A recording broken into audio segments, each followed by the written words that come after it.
Hey, thank you so much, Don, and welcome everybody in our audience to today's webcast, Disaster Recovery Best Practices, sponsored by Acronis. I'm Chris Flack with Virtualization and Cloud Review and virtualizationreview.com. Thank you all for attending today's webcast. We greatly appreciate your attendance, so thanks for attending.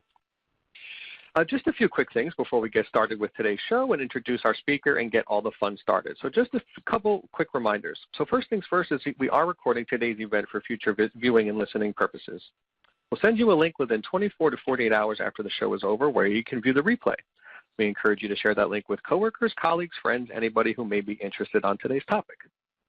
You could also use the little paper airplane icon down there in the dock of your screen right now to share the webcast live with somebody. They'll be able to join you in the console, and you guys can have a private chat area. It's quite a fun feature, so please feel free to use that in the audience. We will also have a Q&A session at the end of today's call. We do encourage you, however, if you have a question, to enter it at any point. No question is silly, so please feel free, if you have a question, to enter it at any point during today's call, and we'll get to your question at the end.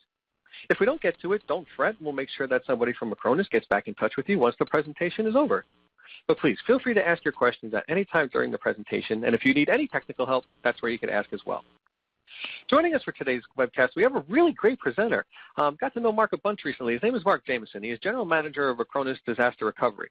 Mark joined Acronis with the acquisition of Nscaled in September 2014 and is responsible for the global disaster recovery business at Acronis. He has over 30 years of experience in the disaster recovery and information technology markets. And most recently, Mark was the Vice President of Global DRAS Sales and Marketing at Nscaled. Prior to Nscaled, Mark was Vice President of Sales at SunGard Availability Services and also held various sales and sales leadership roles with Unisys Corporation. And he's actually a really great guy. So on top of all that other great stuff about him, he's a really great guy and a really great presenter. So without any further ado, Mark, why don't you take the floor and get started with today's presentation. Chris, thank you very much. I appreciate that. Welcome, everybody, and let me quickly go through the agenda. We've broken today's presentation into 4 areas. First, we'll cover disaster recovery challenges that many organizations face today. We'll talk about business continuity and how disaster recovery fits into business continuity. We'll then dive into what are the best practices for disaster recovery planning. And then finally, we'll spend a couple slides on how Acronis can help organizations with their disaster recovery. So first, let's talk about the disaster recovery challenges. And I'm going to break this up into 5 points that I want to make in this area. So the first one is, it's not if you're going to have a disaster, it's when are you going to have a disaster. Reality is organizations face disasters, whether it be the smoke and rubble, the hurricane, the earthquake, that everybody would expect of a big regional disaster.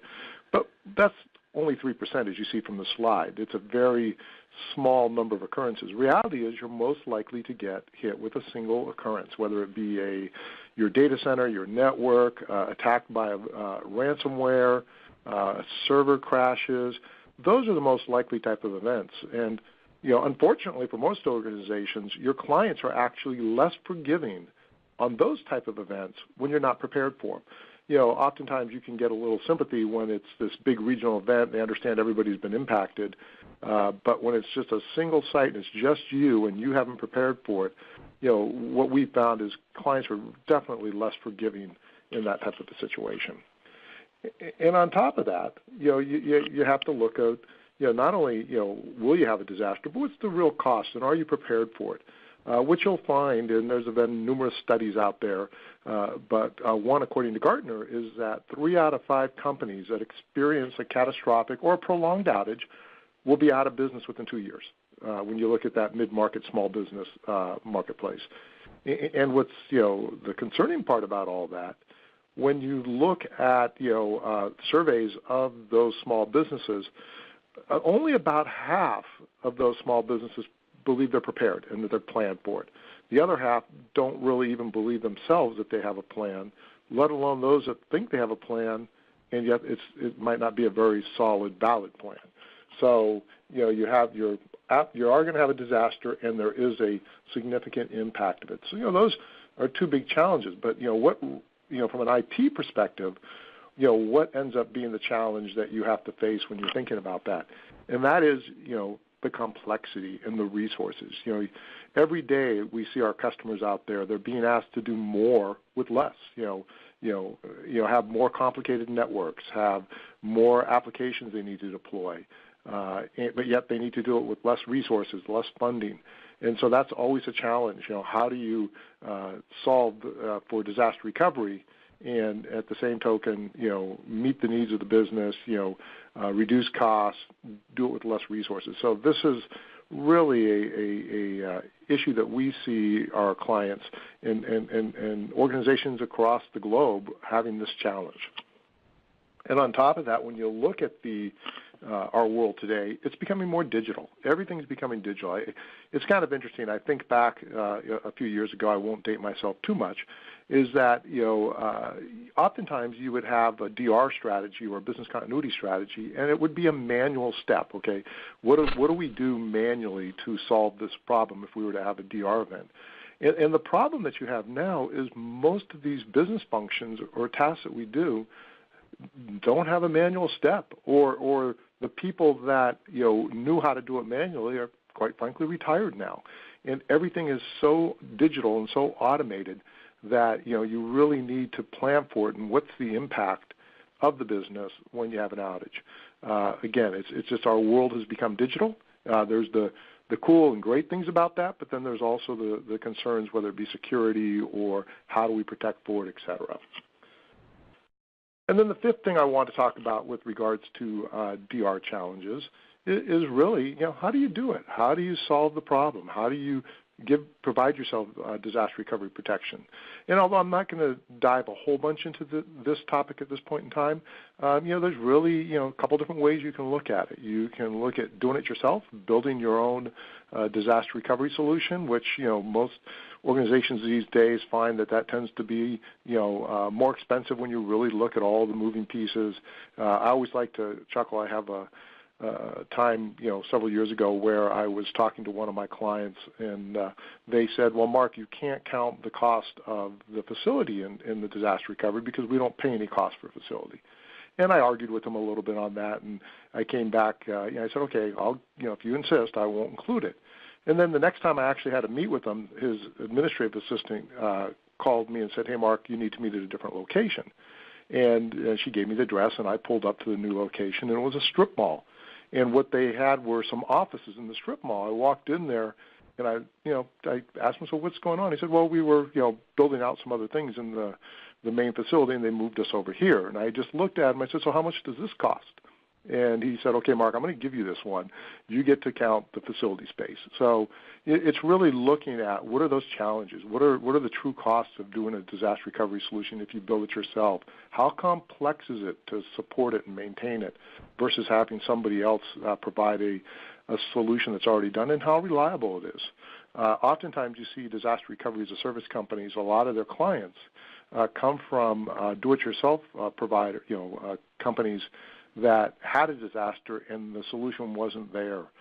In today's world of IT, as you guys know, there's a lot of movement from company to company, and it's very common for us to see a DR environment that was a do-it-yourself that somebody built 3 years ago, but yet nobody knows how to work it, how it works, and it becomes antiquated, and it's just not there when they need it. So those are the 5 challenges we see today. You're going to have a disaster. It is going to cost you. You're asked to do more with less resources. Everything is going digital.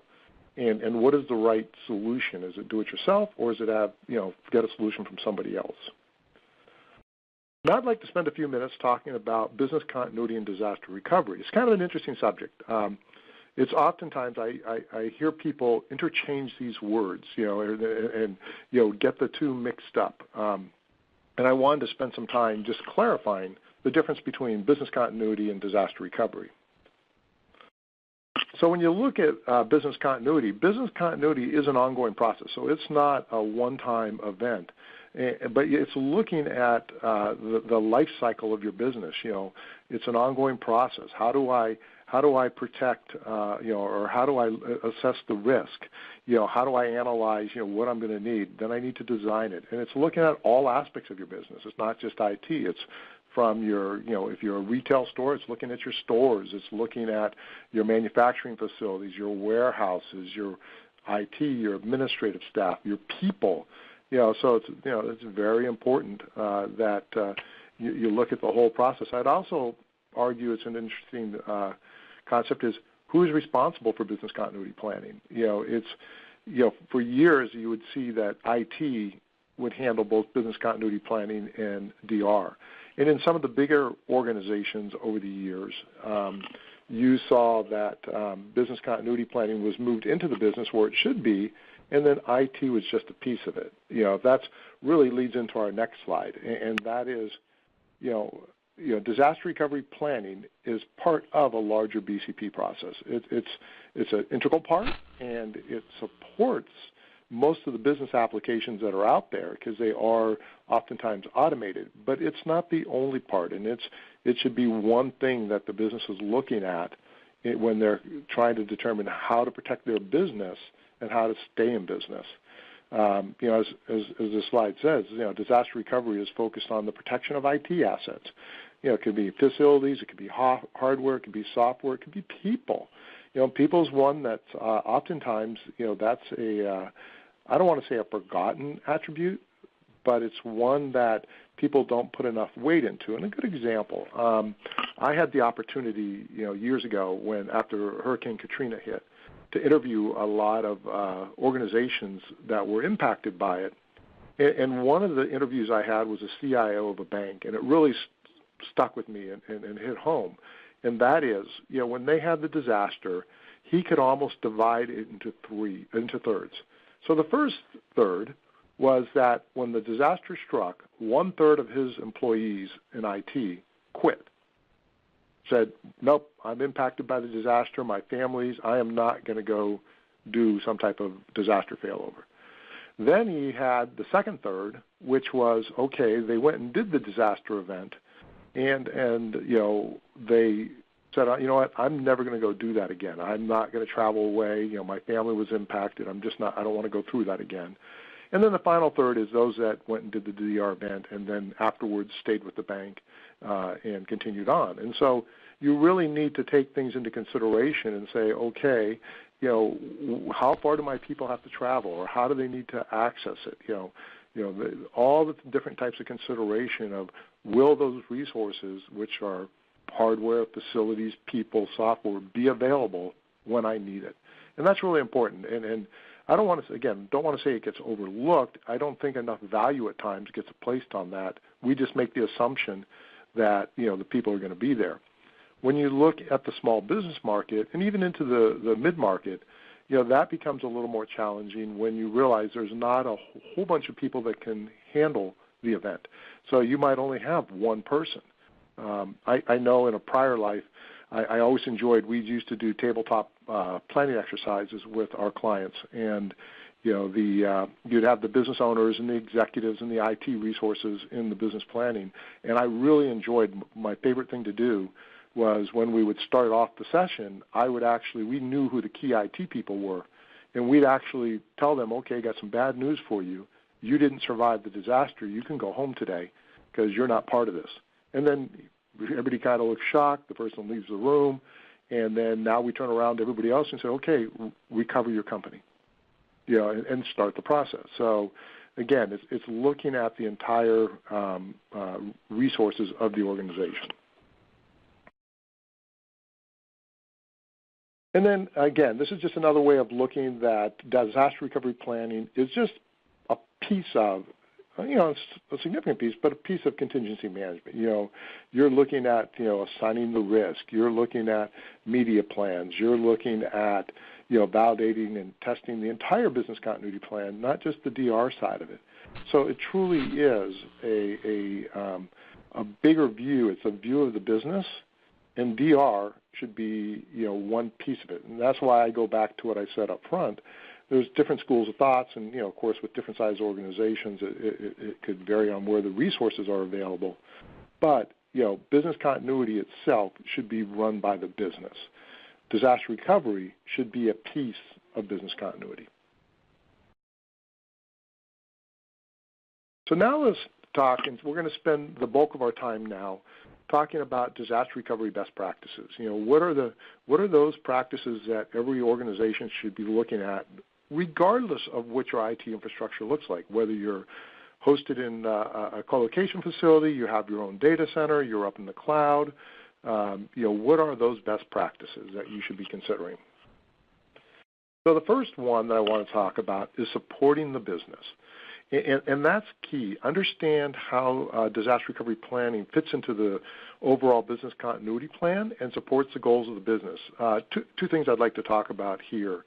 One is, it's an interesting thing. I've had, again, the opportunity, and it's always fun, to interview both the IT leadership of an organization and then the business leadership of the organization.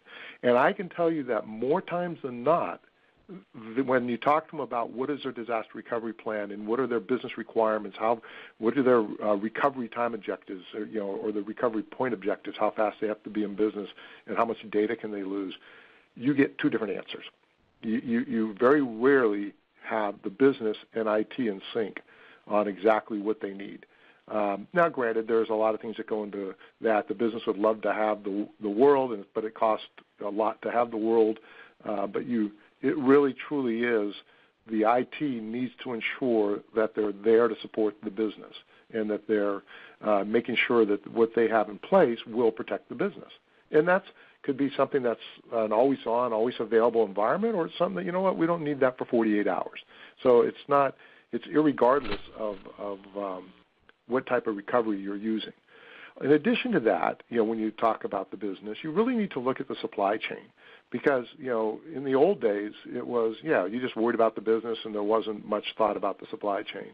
But now, there's so much dependencies on other organizations, you really need to think about the entire supply chain. And quite frankly, you're probably seeing that your customers are demanding that of you. They're asking, what is your disaster recovery plan? What are you going to do? How am I going to stay in business?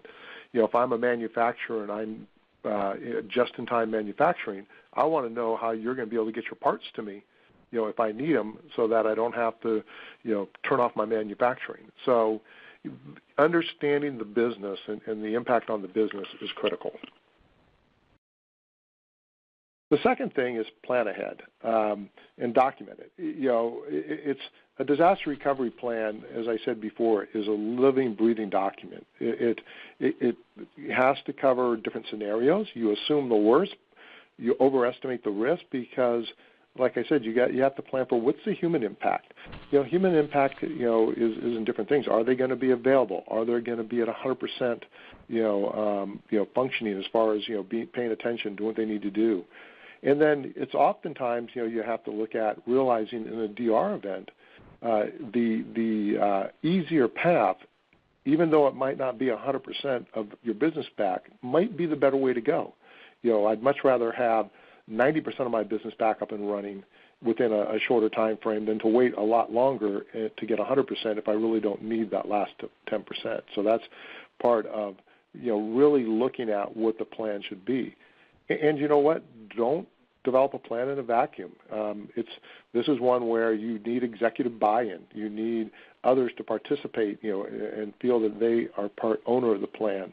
You need to, let them review it and criticize it and help craft it. Those are key. And another item that I'd like to hit on too, just because I chuckle every time I used to see it. It's not as common in today's digital world, but I remember I used to go into IT shops, and I'd ask them about their disaster recovery plan, and they'd point to a binder up on the shelf. And I was pretty certain that if I had a pair of white gloves on, I could step up, touch the binder with my finger, and it would be dirty because they never used it. And so it doesn't do any good to document if you're not actually using it and you're planning for it. You let the document evolve as your business evolves. I'm actually, and we'll talk a little bit more about it in a few minutes, but I'm a big believer in disaster recovery needs to be part of your change management process. So, you need to, as you're deploying new items or new things into IT, the document itself needs to evolve with that, and you need to incorporate that and capture it. And finally, although it's not shown here on the slide, you need to get it off site. It doesn't do you any good if you have your disaster recovery plan sitting in your IT shop, and that's what just got demolished by an earthquake or a hurricane, et cetera. Make sure you have copies with multiple people, not just on site but off site, and in multiple locations, so people can easily access it when needed. The next one is replicate everything. This is an interesting one because oftentimes people say, well, I back up my data. Now, unfortunately, a lot of times you'd be surprised how often it's still I have it on a USB stick or a tape or some type of removable media sitting in the trunk of my car or down the street in our warehouse or some other location. But the key here, though, is you need to replicate everything. So you need to replicate the applications, the database, everything you're going to need to recover your business from an IT perspective. And you need to make sure that's all in place and it's available to you somewhere. So you just don't want to be protecting the data because that will, of course, not enable you to get back in business fast, and it just takes longer for a recovery process. The next best practice is protect on-site and off-site. Again, most people in IT, this is, sounds like motherhood and apple pie, but you would actually be surprised how many people still, if they are even backing up, will leave the backup on premise or in the same facility somewhere, and not make sure they're protected. So the best recommendation is to have copies on site, off site, and at least follow the 3-2-1 rule of data protection, which is have 3 copies of it. If you're at production, you have one on premise, one off premise. To have different types of media, and off site, whether it be at a vault somewhere or in the cloud, have both on site and off site with multiple copies. That's just definitely best practice there. Automate. Again, that's something that, I'm not an advocate that everything needs to be automated, that, there are definitely those things that are best done. Maybe the best response is a manual response to something. But what you have to take into consideration, if you go back to what I talked about, the human factor, you're asking people to do things that they don't normally do in a time of crisis, and they're under stress, they're worried about their families, et cetera. So, you need to figure out how much can you automate of that recovery process so that you can mitigate the human errors, you can mitigate the need for that technical expertise, and so you don't require that one key resource that's not available in order to do the recovery. A good example around this, and it actually doesn't have to be a disaster recovery event. This happened several years ago. It's been a while now, and it actually is a major software as a service company that was a client of mine at one time, and their chief risk officer asked me to come in and talk to him, and he said, "Mark, we need some help." And I said, "What's that?" He said, "Well, we need to do a power down to the building, and because they're doing some power work, and back then they actually didn't have a generator, so they truly had to take the building offline." And I said, "Well, okay, so what's the problem?" And he said, "We've never restarted some of these servers. Nobody really knows how to do so."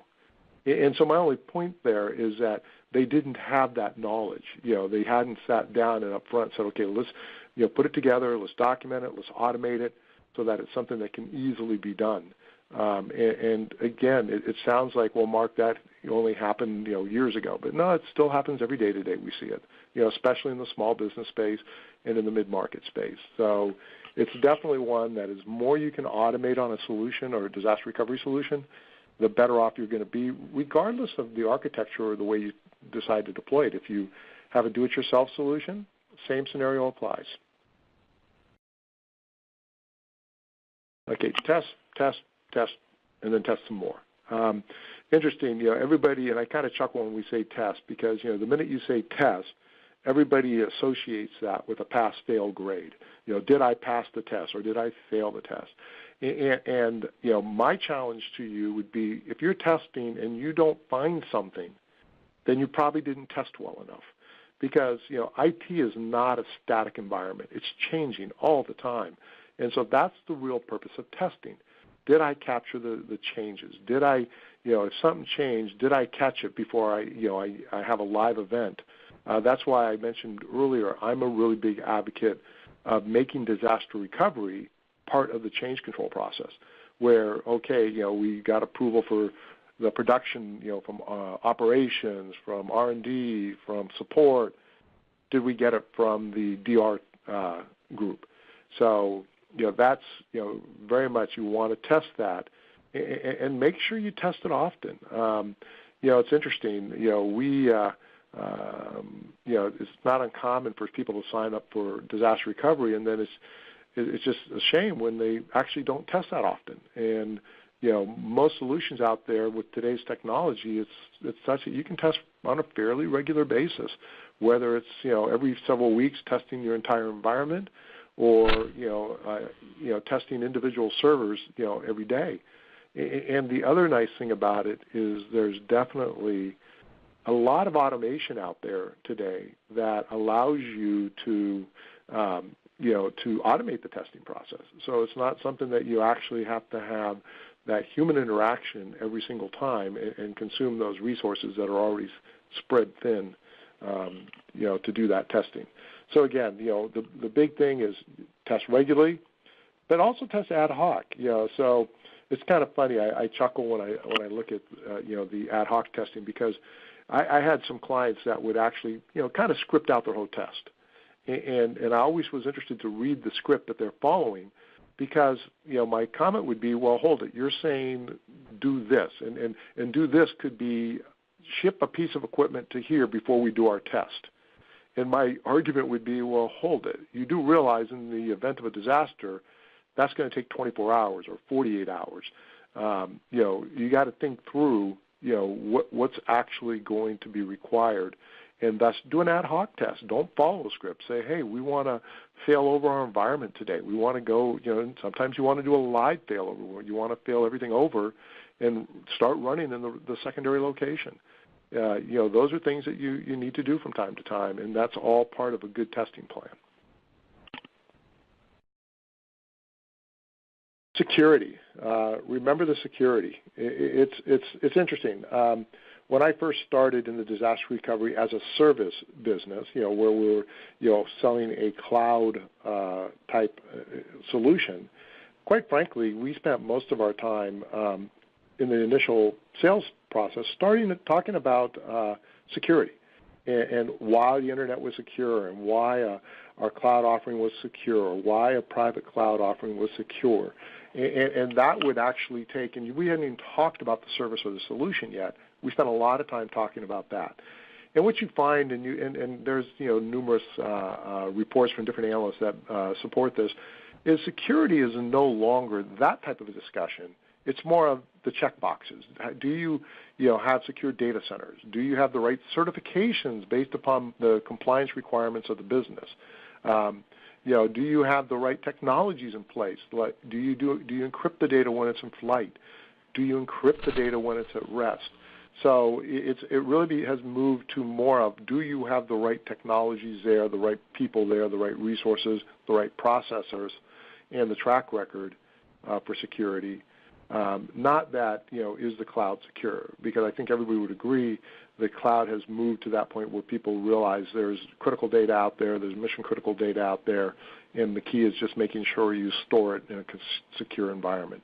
So again, and this is different from everybody, because a healthcare organization is going to have different certification requirements than a law firm.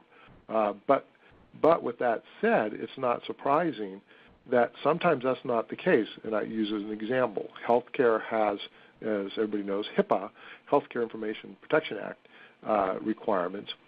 But that goes back to that supply chain I talked about, where you have to look up and down the supply chain. And what you find is there's actually a lot of law firms who have healthcare clients have to have that same certification. So they have to look at, do I have that certification because I'm under those same requirements as that healthcare organization? I could take the same analogy and take it to PCI with banking data or credit card data. Do I have the right certification in place, irregardless of what type of company I am? If it's impacting me, you need to make sure it's there. The next thing is, and actually the last of the DR best practices is choose the right partner. This is really important. It's an interesting thing. I know at Acronis, when we first were working with some of the analysts and entering into the different reviews of the disaster recovery service, it was there were probably about a dozen of us, maybe 24 of us companies that provided this type of a service. And I know in speaking with Gartner a while back, and their last Magic Quadrant initiative that's ongoing right now, they had over 250 companies apply to be in it, and there's only going to be about 25 of us in it. But the point being is that there's a lot of different solutions out there. There's a lot of different claims that they provide disaster recovery. So you really need to look at do they really give me what I need? And what I mean by that, does the solution fit your needs? Because I'm actually not going to say there's one solution that's better or worse than another solution. There's a lot of good solutions in the marketplace today. Acronis offers some really good solutions, and I'll talk about that in a second. But it's really, does it fit your needs? What are your business needs? What are your IT needs? And really finding that right solution that fits it. But more importantly, do you have a partner that has the knowledge? Have they been through disaster events? Have they supported their clients before? Do they have that track record? Do they have a technology that's proven and recognized by the industry leaders as a solution that you can depend upon when the need arises? And last but most important, are they recommended by other customers? What were the other customers' experiences with the solution? Did it meet their needs? Did it really recover their environment when they needed it? It was kind of interesting.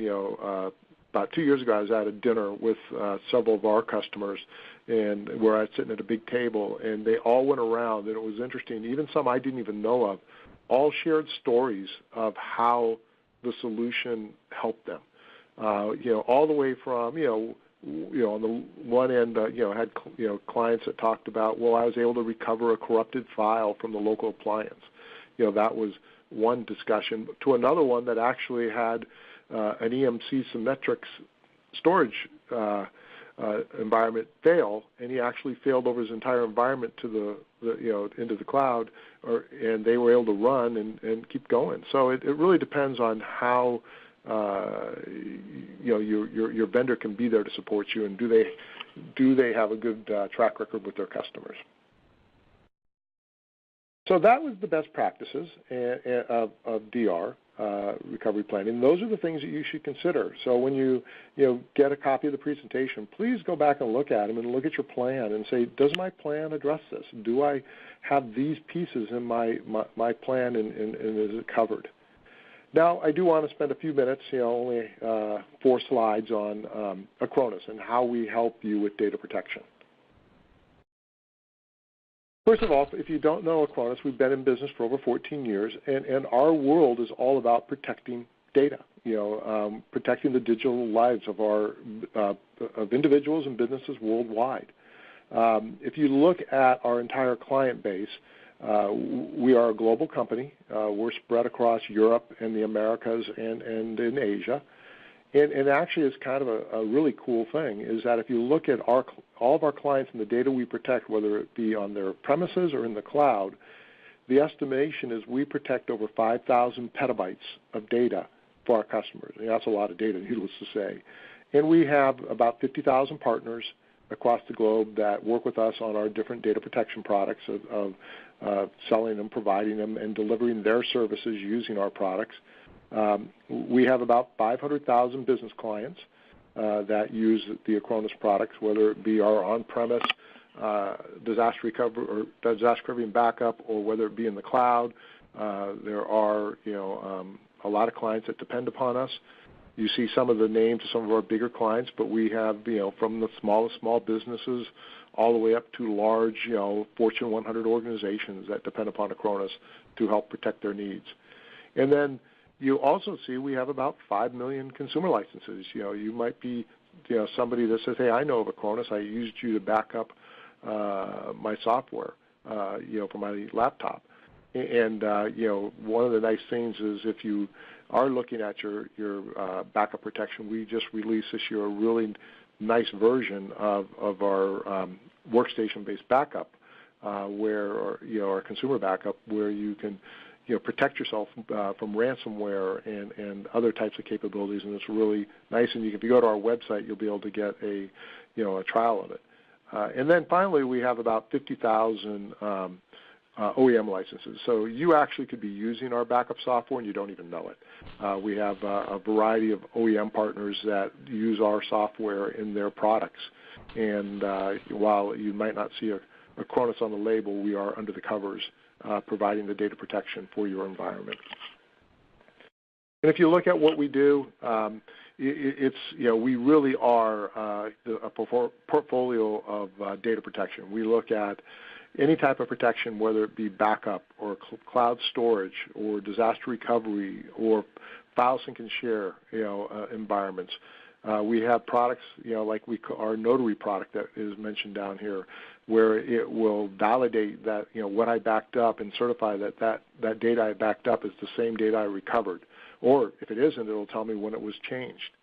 So there's a lot of different protections you have there. We have products where we have active protection for anti-ransomware, where our clients are able to, rather than reactively protect themselves from a ransomware attack, they get to proactively and not have that attack cause any outages. And so, that's about as best zero recovery point objective as you can get. Recovery time objective you can get is to, stop it right away before it actually impacts you. But you'll see the Acronis, solutions, have a variety of different types of deployments, in our cloud, in our partners' clouds, in the public cloud, on-premise, variety of different workloads, physical, virtual, et cetera, and pretty much any storage, type environment. So, again, it's a whole portfolio of data protection solutions for our clients. The next slide is I did want to share a little bit. Like I mentioned, disaster recovery as a service, and that is, one of the hot, uses for the internet these days. It has been and continues to be one of the fastest growing parts of the internet, both for business use, both for the backup and the disaster recovery piece. But I also wanted to point out, this is where we go back, and as I mentioned, there's oftentimes there's a lot of players in the space, and are you truly getting disaster recovery as a service? And so, this is something that we use to help define for our clients what is disaster recovery as a service. So if you think about it, it's the ability to protect and restore data. Well, that's backup. So that's the backup piece. I can do that with the backup solution. I can do it with the disaster recovery as a service solution. It's also the ability to fail over those servers or entire data centers suffering from an outage. That's infrastructure as a service. I can do that with a Azure environment or any other type of environment that, a secondary set of servers, that's the infrastructure. But when you do them all together with one solution, and then on top of it, give the ability to do non-disruptive, robust testing, so you can ensure that the solution meets your needs as IT changes. To look at how easy to use console is so that you can access it from anywhere, and it provides you the ability to manage a DR environment, which is not necessarily 100% the same as a production environment. And does it have that enhanced automation built into it so that you can easily bring your business back online when needed? So we look at disaster recovery as a service and having all 5 of those types of components as part of it, and versus one individual component. And so it's something that's really important, we think, in the space, that when you're looking at it, really make sure that that solution is providing all these different things for you. And then finally, my last slide that I want to touch on is, what does our solution give you? So just the Acronis Disaster Recovery as a Service is an all-in-one. It's backup and disaster recovery in one. It protects your needs both on-site and on your premise and in the cloud. It has extensive push-button automation, so you can fail over a single server or an application stack or an entire data center with a couple of clicks of a button. It's all, it allows you to automate the whole process. You'll see that we actually contractually commit to a recovery time objective of 15 minutes or less per server. Reality is it's actually significantly less. Most of our clients will see they activate their servers in about 60 to 90 seconds. It's built-in non-disruptive scheduled testing, so you can actually, in our world, you can test any handful of servers anytime you want, and then you get to test your entire environment every 8 weeks. So you can test every server in that environment for a whole week, every 8 weeks. And then we support our clients with a 24/7, 365 white glove support. And we really look at that in two fashions. We look at it from a standpoint of, being there to answer your questions day to day. If you happen to have some type of operational issue, to be able to help you with it, et cetera. But also, more importantly, is to be there when an event strikes. To be there, to say, Acronis, we need you to execute our runbook for us because we don't have anybody available, we can't get access. Or we just need help to make sure that once we failed over, you have a very successful experience with us and you successfully fail back to your environment when it's time to go home. So that team's in there to support you throughout the entire process. And so that was my presentation today. Didn't want to take up the full hour, but I also wanted to leave some time for Q&A. So I will go ahead and turn back to Chris and ask, do we have any questions? Yeah, thank you so much, Mark. Thanks for your presentation and thanks for your time today. For those of you in the audience, if you want to ask a question to Mark, please feel free to use the Ask a Question box on your console. So let's see here. We got a question here. This person's saying, you mentioned test earlier in your presentation. This person was curious. How often reasonably should you be testing your DR plan? That's a great question. And I would say there's not a set answer to it. But, I think because it's very dependent upon your business and your requirements, your regulators that are, regulating your environment potentially. But I would tell you that if you're not testing in two fashions. If you're not testing your system at least twice a year, you're probably not testing enough.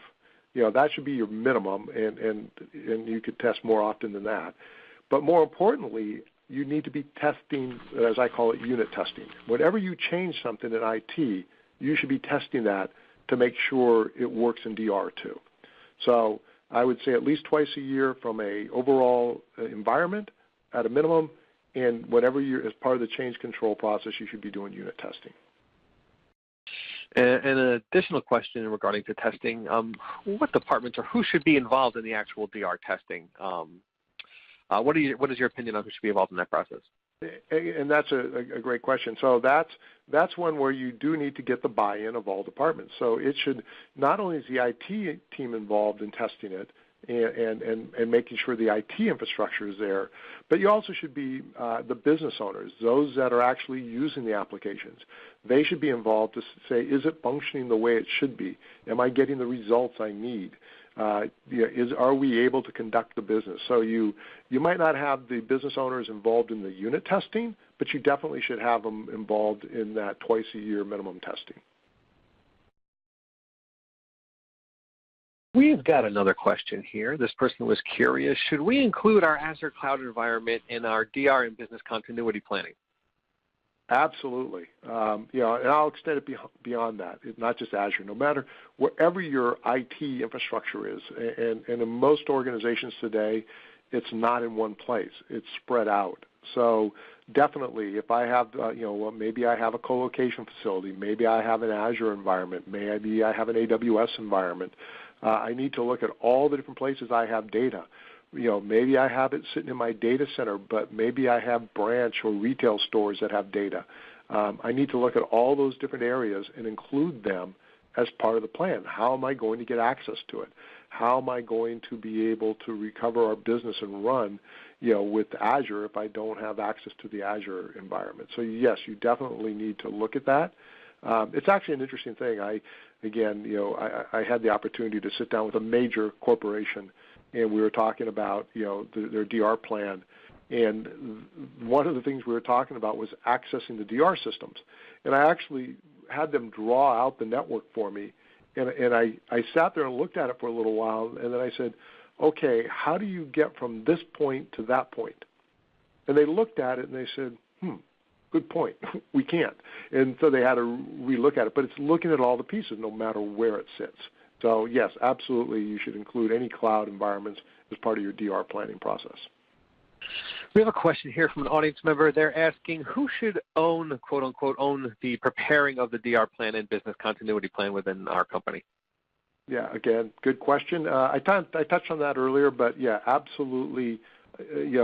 If you have the resources, in a smaller company, it's going to be hard to split it, so it ends up being one person normally owns it.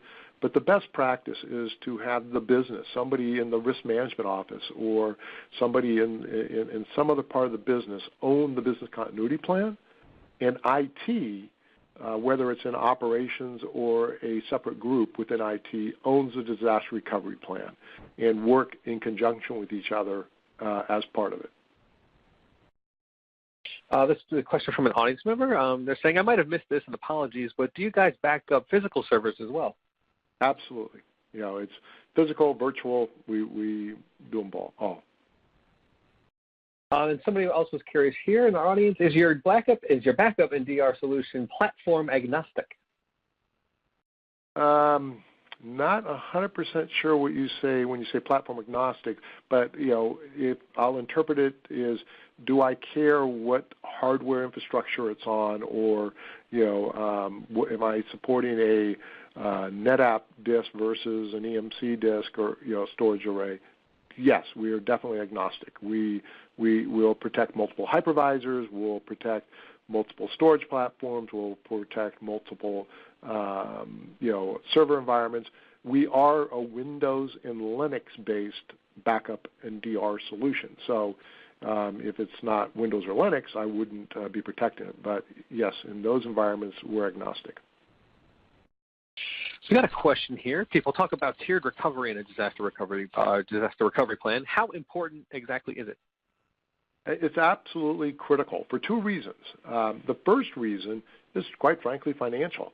Is if I don't know what are my most important business applications and tier them, and people use different tiering methodologies, whether you start with tier 1 or tier 0 as the most critical, always on, always available type environments, down to tier 4, we'll get to it when we need it. If you try to just do everything with the same solution, you might find you're paying more than you really need to. If you're always on replicating something 100%, well, maybe that's not really needed, and you're investing money and time in something that you could invest elsewhere. Also, the other side of it is when you're doing a DR event, if you haven't tiered it, how do you know what to recover first? It's actually interesting. Again, most companies, because they're moved away from magnetic tapes, don't necessarily have this issue. But I had a customer years ago that they were struggling with their DR, and what we figured out they were doing is it was all in their backup. They were backing up so that when they went to recover, they had to recover the historical data first, and then the data they actually wanted to do DR. And so we just had them change their production backup, and it significantly improved their DR experience. So absolutely, you want to look at what's the most critical, what's the most important, and it speeds up the DR recovery process for those critical parts of your business, and it enables you to do it with the best financial investment. All right, excellent. Well, thank you so much for your participation today, Mark. What an excellent presentation. What excellent answers you gave everybody in the audience. Thank you so much for your time today. If you couldn't think of your question now, or you want to ask a question later, always log back into the console. You could ask a question that way. You can use the email address that's currently on your screen right now to ask a question. You can visit acronis.com for more information. So feel free to take down the information you see here on the slide if you have any further questions on what was talked about today or what Acronis has to offer. Oh, you know what? Let's see right here. We actually have one more question. Let me ask it to you right here. From Michael, how do you deal with paper documents contracts that are not in electronic format?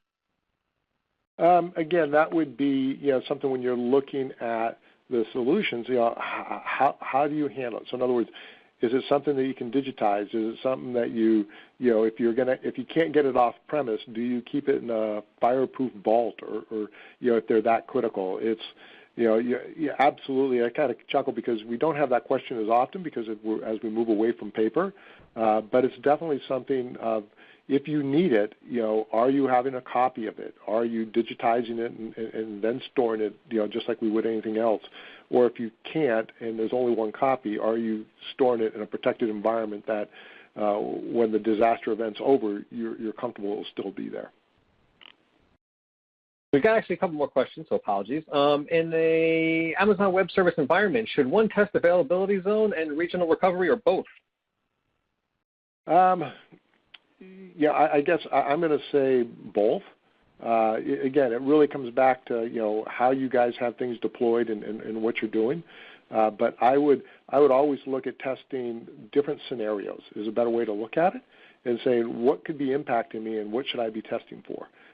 Look at it from a scenario concept of, well, what if this happened? And then go ahead and go down that path. What if something else happened? And look at how that scenario, and that really is what you're looking for. And one last question, does Acronis back up Office 365 Exchange? So yes, Acronis has a solution. We'd be happy to talk with you where we do back up Office 365, and great offering that we have for our client base. So yes. Awesome. Well, thank you so much, Mark, for squeezing those last couple of questions in there. Thanks, everybody, for your participation in today's program. We really appreciate that. Thank you for joining us for the hour today as well. Some of you logged in like 15, 20 minutes early, so that's just courageous. So thank you all so much for hanging out with us for the entire time today.